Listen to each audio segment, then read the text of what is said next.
Hi friends, we are contemplating on Sri Aurobindo's great statement, all life is yoga. Let us think of our life as a laboratory. Everyday life gives us experiments. Someone irritates us, that is an experiment. You are praised, that is an experiment too. You are ignored, another experiment. You succeed, another. You fail, another. You receive unexpected love, another. You encounter rejection, another. The question is not how can I make life give me only pleasant experiences? The deeper question is can I become conscious of what each experience reveals about me? Our workplace becomes a laboratory, our family becomes a laboratory, our friendships become a laboratory, your body becomes a laboratory, your mind becomes a laboratory, and gradually, ordinary existence becomes a field of sadhana. Here is perhaps the simplest way to understand the practical message. Something happens, there is a reaction. Normally, an event leads to a reaction and a reaction to an action. Sri Aurobindo invites us to introduce something new.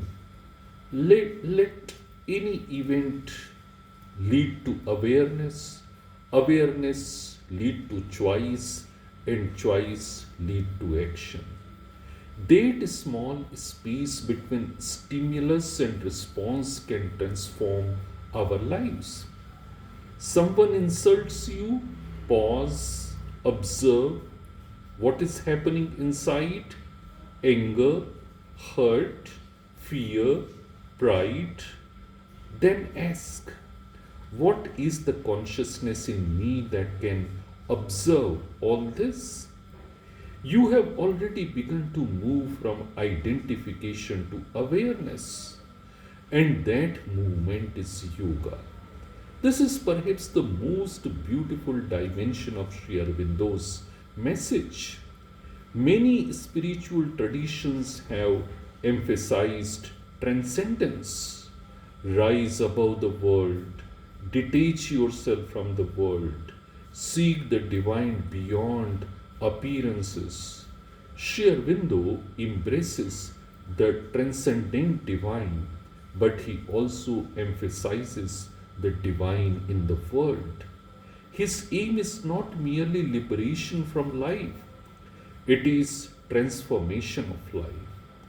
As he writes in the synthesis of yoga, a complete synthesis must bring together inner and outer life rather than treating spiritual realization and worldly existence as fundamentally opposed. This is why the phrase is so powerful. All life is yoga. Not some moments of life are spiritual, not only meditation is spiritual, not only prayer is spiritual, but potentially every dimension of life can become a doorway to consciousness. Consider your daily work. We normally divide life into two categories spiritual life and ordinary life. Meditation belongs to spiritual life, office work belongs to ordinary life, prayer belongs to spiritual life, paying bills belongs to ordinary life. Sri Aurobindo challenges this division. The question is not necessarily what work you are doing. The deeper question is with what consciousness are you doing it? Two people can perform exactly the same task. One works with anxiety, ego, and resentment. The other works with concentration, sincerity, offering, and awareness.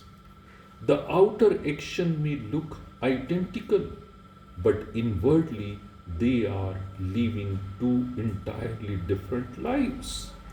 That is why transformation begins not merely by changing our circumstances, it begins by changing the consciousness with which we meet circumstances.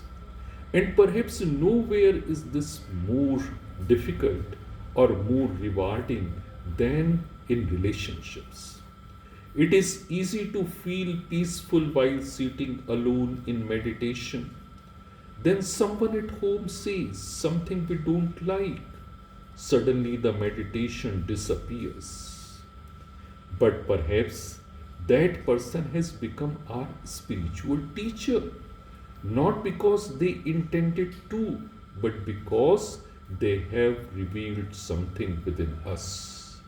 Our impatience, our attachment, our need for approval, our possessiveness, our fear, our expectations, relationships therefore become mirrors. Instead of asking only, why does this person behave like this? We can sometimes ask, what is this relationship revealing about me? That question can change everything. Sri Aurobindo's integral yoga does not regard the body as an obstacle that must simply be ignored. The body too belongs to the evolutionary movement. How we eat, how we sleep, how we breathe, how we move, how we use our senses, how we respond to fatigue, how we treat our physical existence. All these can become part of a conscious life. Spirituality need not mean escaping the body, it can mean bringing greater consciousness into the body. The transformation must ultimately be integral. There is an important caution here. All life is yoga does not mean everything I do is spiritual. It does not mean I don't need discipline. It does not mean I can follow every impulse and call it yoga. And it certainly does not mean I don't need meditation, reflection, or spiritual practice. Rather, it means nothing in life has to remain outside the possibility of conscious transformation. Yoga is not merely an activity added to life. Yoga gradually becomes a way of living. There comes a moment in spiritual development when we stop asking, how can I use yoga to improve my life? And begin asking, how can I offer my entire life to transformation? That is a profound shift. Yoga is no longer one compartment of existence, it becomes the principle of existence itself. We shall continue further.